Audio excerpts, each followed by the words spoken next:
This is Kenny Roberts. Clearly you have nothing better to do than listen to Soupkast.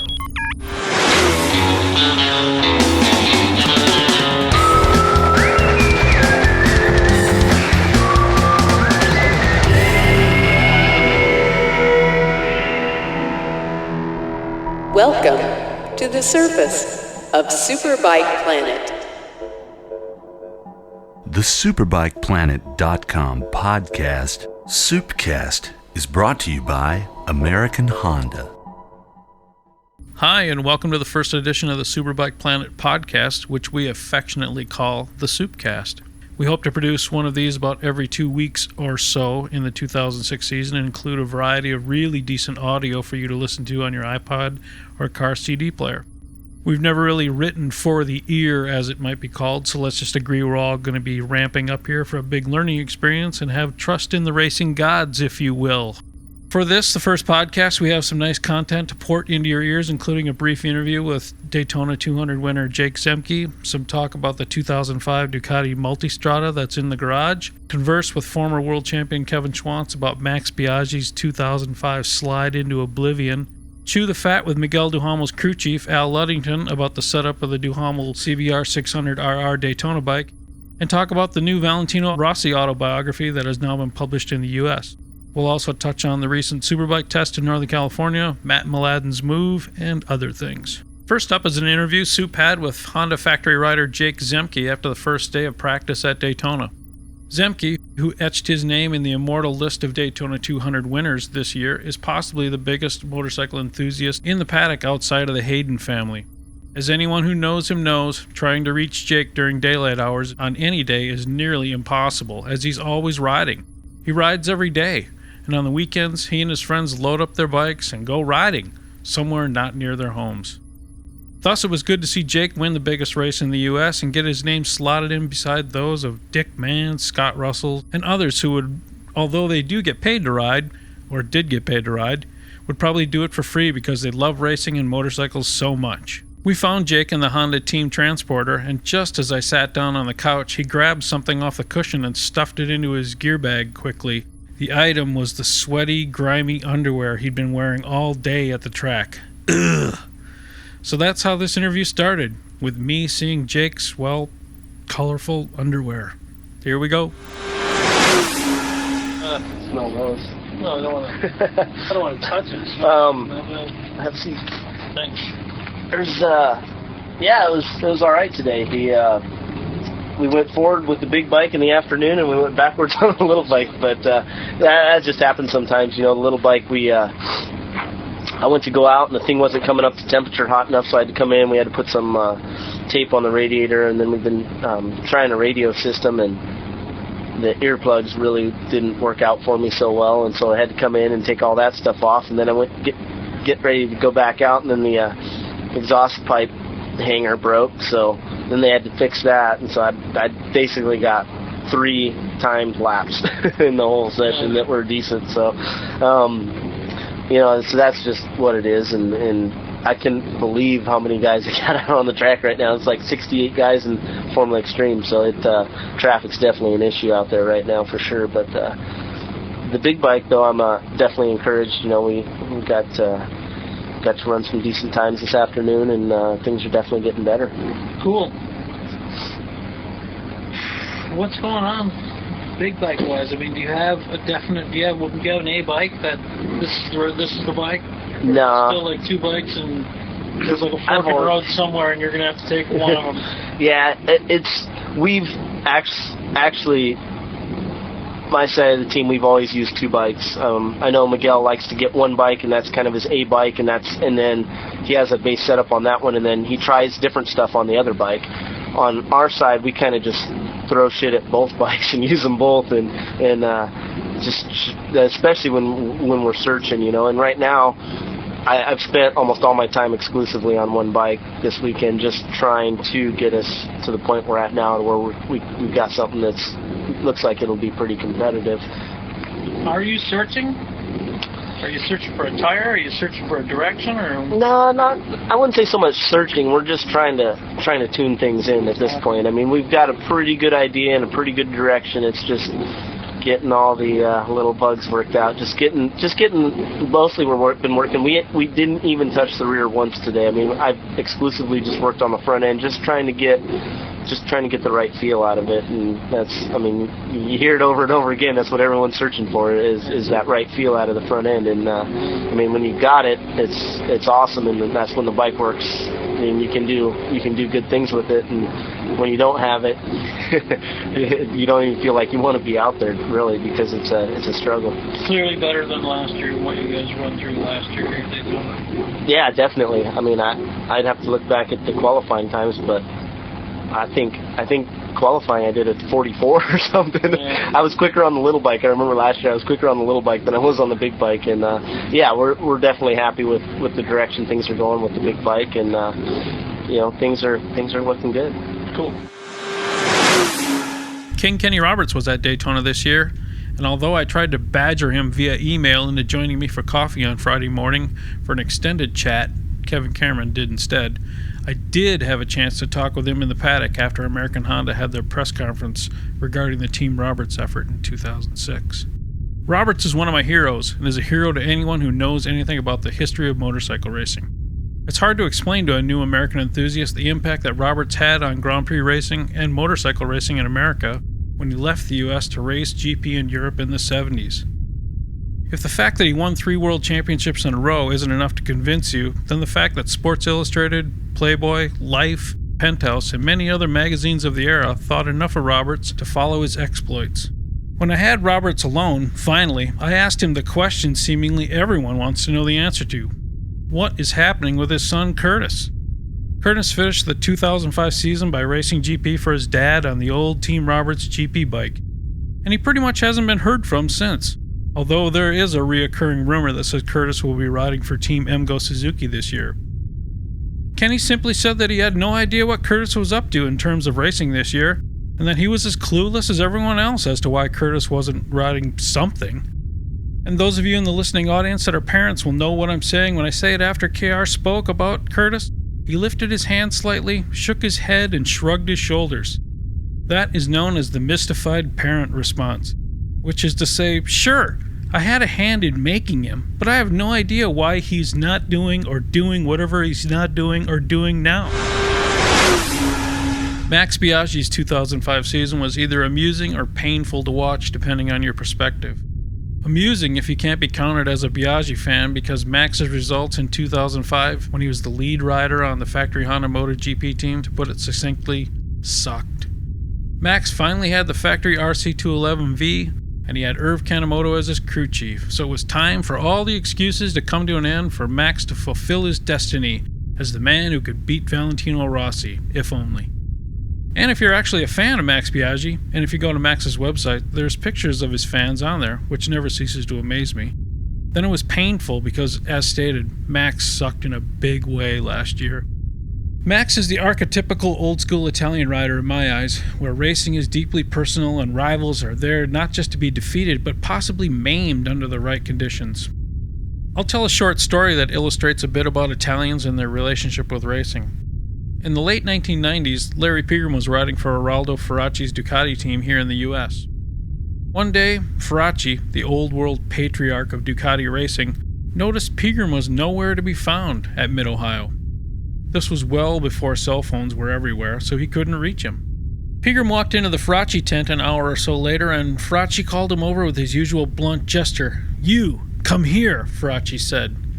Ferracci rarely walked over and talked to anyone who worked for him. He always made them stop and walk over and talk to him. Pegram came over, and I happened to be standing there, and Ferracci asked him, "Hey, where have you been?" Pegram said they'd been down at the Honda garage talking to Miguel Duhamel. "You what?" Ferracci asked. "Yeah, I was down talking to Miguel," Pegram said. Ferracci then said, in a commanding tone of voice, "You listen to me. The only reason you should be going down there is to f*** his girlfriend, okay? We're not here to make friends." Pegram sheepishly shook his head yes and walked away. Okay, back to Biaggi. Max blamed Honda, Michelin, Irv, and others for his terrible year, and that behavior culminated with him essentially being blacklisted as far as Honda was concerned, which some felt was newsworthy, but I was simply amazed that they hired him in the first place. From my standpoint, I never saw it Max's way, that he had hardware problems causing his misfortune. I just saw it as Max being 34 years old and slowing down. Doug Chandler once said something quite astute. The former 3-time Superbike champion and GP rider said that it's a lot easier for a younger rider to go fast than it is for an older rider, which is the opposite of what conventional wisdom would dictate, because you'd think it'd be easier to go fast when you actually have a great deal of experience to draw from instead of when you're a babe in the road racing woods. I think Max's heart, for whatever reason, simply wasn't in racing last year, and even though he wasn't ready to throw in the towel, his brain or his heart were. Racing is a tough business, and although the example of Matt Mladen or Miguel Duhamel might indicate otherwise, riders definitely have a shelf life.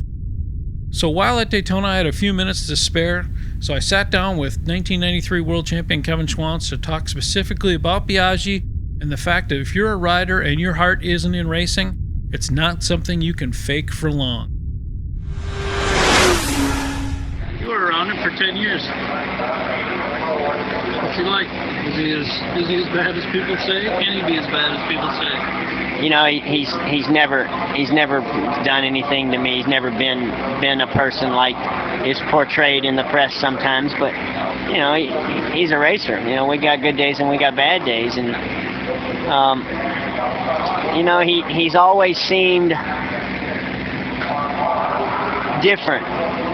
And I don't know exactly how to describe different, but he's always seemed, you know, like you see him one day and he'll be, hey, what's going on? You know, and want to be real talkative, and the next day just the opposite. And like I said, I think that's back to being the competitors that we are, whether it's somebody that you're still racing against or used to be racing against or whatever. I think, you know, it's one of those, the sport we're involved in is one of those that's got lots of valleys and lots of peaks, and you know, so just like the sport, you know, depends on what the result was we got that weekend, and you know, it can be a good day or it can be a bad day. So I think, you know, Max is probably unique in his own specific ways, but I think most of us are. Most riders are. Exactly. Yeah, when I said us, most of us. Most riders are. His performance really fell off there in the end. Why? I mean, it just seemed like he lost his mental edge, or he lost an edge. You know, it's something that I look back at the end of my career and start to see. I ended up on the ground a little bit more often, and not exactly knowing why. And I think there's not. First of all, there's not the motivation to try and get to that level. Second of all, there's not the focus that you have to try and be at that level. And those two things together can really hinder your performance. When you're doing something, and I don't want to sound disrespectful, but even at a national level, the level of competition is so high, and then you take that a step further and go MotoGP. There's so many things and so much going on and so many sponsorship obligations that one little thing gets in your head, and you know, until you actually get that good ride back under your belt and you get that good result and you realize things are still going to be okay, it's just like it's a big nasty spiral when it starts to end. And I think that's why when I quit as quick as I did. A lot of people say, oh, you know, you probably had another couple good years in you. Well, you know, maybe I did, but at the time I didn't feel like I did. And for sure my results were showing that I didn't. And my body, the way I felt every morning when I got up, was telling me that it's time to stop. It's time to walk away. And it's never easy. You know, it's friends, it's family, it's people that you've met. It's whether it's just the spectators at a certain event, or whether it's people that you've worked with. It's something that's been a lifestyle. It's been something you've been part of for so long. And one of the reasons when I quit motorcycle racing, I continued to work with Suzuki in '95, and then I just went away. I had to go do something else because I knew if I stuck around, I'd end up putting my leathers back on and getting back on that bike. Whereas if I got completely away from it, didn't watch racing, didn't see racing, didn't stay involved with it, that I could separate myself from it, I had to go do some other silly stuff, try and drive some cars and spend a bit of money playing around in NASCAR and doing this and doing that. But, for me, it was what I had to do to try and detach myself. And now that I've been away from it for so long, I can get back on a motorcycle. I can ride to a level that seems like it's close to the limit for me. I can have fun doing that. I can take the competition a little less to heart as far as the results go. And, that's why 6 years ago, I decided to, after 3 or 4 years away from the sport, that I could come back in and I could help and I could work and I could teach a school and I can ride and I can race and do all the stuff that I really enjoyed. But the actual stopping of the racing was really, really hard. You can't fake your way onto the front row of a World Championship grid, I think is what you're saying. Absolutely not.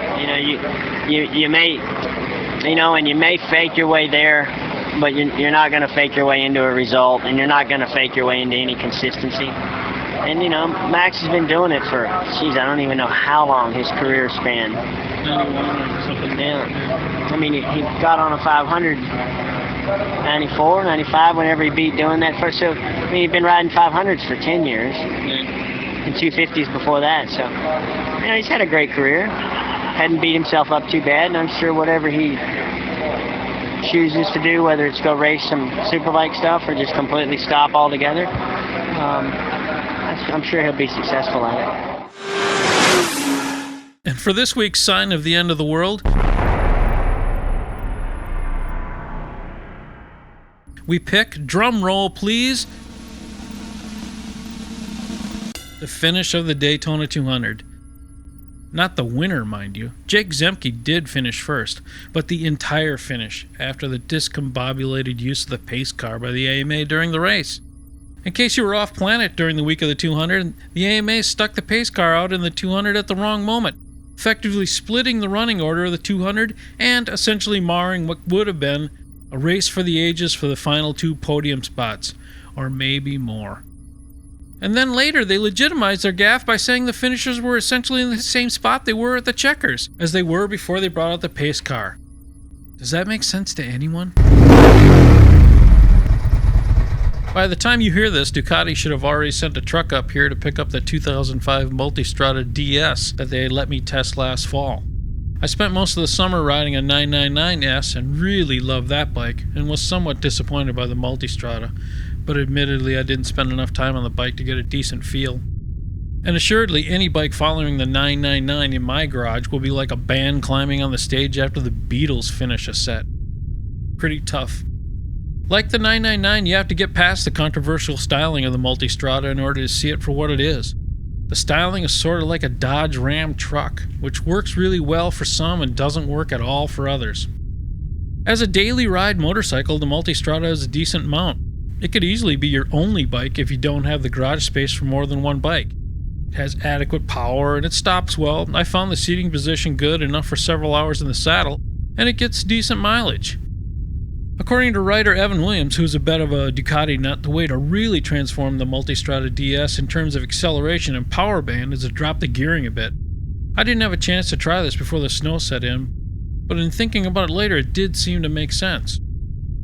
Last fall, when I was researching my report on the bike, I had a chance to talk to a handful of Multistrata owners, and the one thing that all of them said to a man is that what sealed the deal for them when they were considering the Strata as the bike is that they got a really good deal on it from their dealer. I think there's a segment of the riding population to whom a lot of the features and capabilities of the new bikes pale in comparison to the fact that they are able to finagle a killer deal on their bike. New Hampshire native Al Ludington, crew chief on Miguel Duhamel's Honda Superbike, is well known to most enthusiasts. Duhamel qualified his CBR 600RR on the pole for the Daytona 200, and while Miguel was center stage in the Daytona press room, we went out to see what Al had to say about the situation. As usual, he was quite entertaining. Basically took that is his 05 chassis he raced on last year, and basically we took it, we added more power, reduced the weight a little bit, put some Ohlins on it, and that's the difference between a 42.5 last year and a 40.9 this year.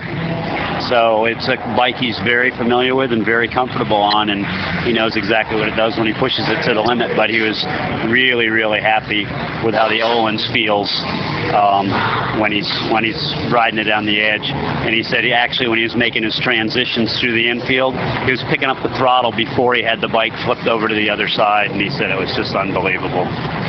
Just really happy with it and a lot of confidence in it. And you know, if there's any guy that knows how to manage a motorcycle for 200 miles, I think everybody would have to agree, if it's not Scott Russell, it's Miguel de Hamel. I probably own every racer biography and autobiography published in the last 30 years and can tell you which ones, to me, are the best. The ones where the writer is brutally honest in his assessment of past events. The photo album style biography, like Kevin Schwantz's book, where the writer tells the story of his career in photos and captions, doesn't really do it for me. Around here, the favorite racer books include Kenny Roberts, the 1982 biography written by Barry Coleman, and Racer, the story of Gary Nixon, written in 1970 by Joe Scalzo.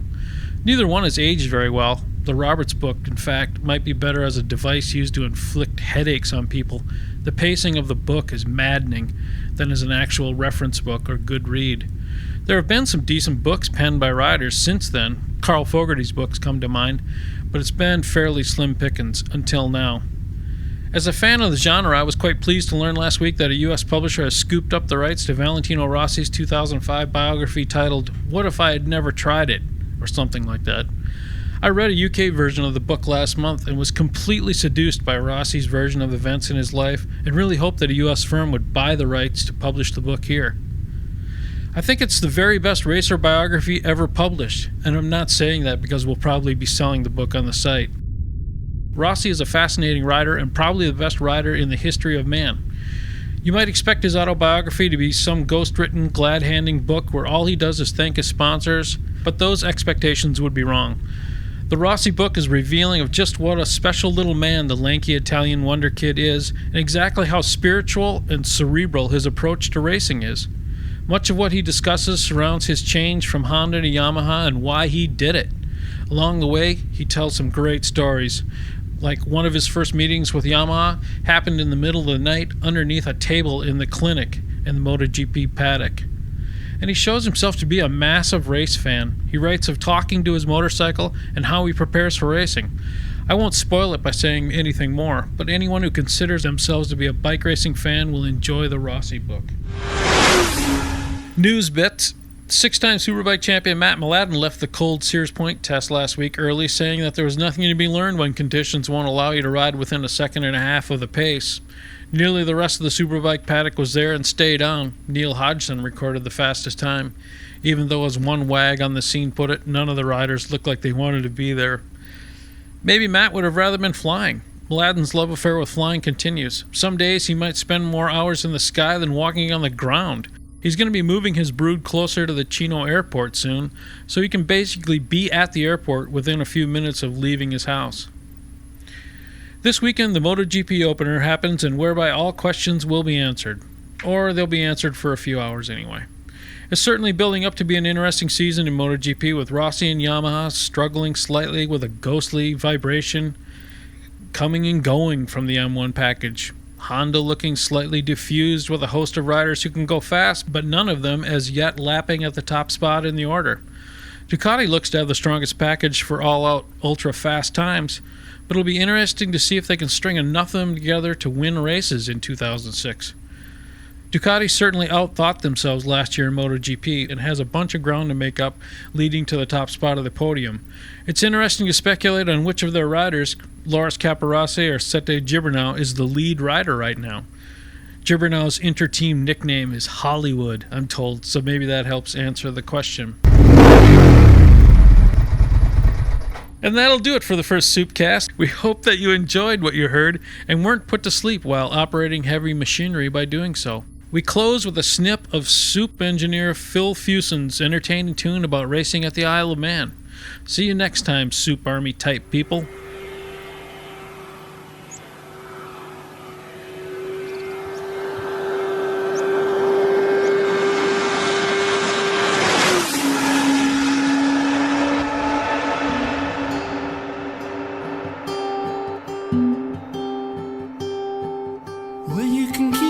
racing cars and your four-wheel drive. Give me the handlebars of a motorbike, and old Black Vincent or the new MP. Hell, I'd even ride a Harley, that's fine by me. I tell you, there's nothing's quite so fair as your knees in the breeze and your head in the air. The drive of a turn, you're done just right. I'm a two-wheel rocket, now get off me line. Hey little one, I got a dream. I wanna cross a mighty ocean to the Irish Sea. Hey little one, I got a plan. I'm gonna ride a motorbike around the Isle of Man.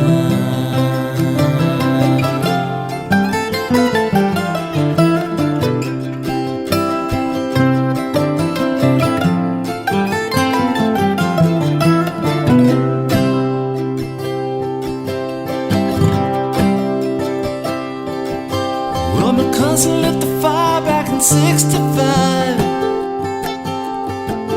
when he put me on the back for the two-up ride.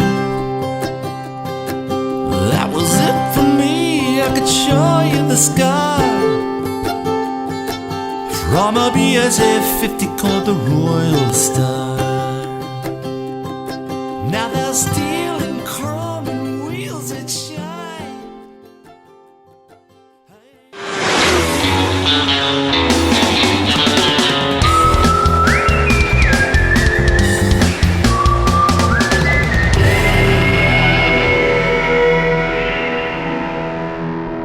Soupkast is brought to you by American Honda.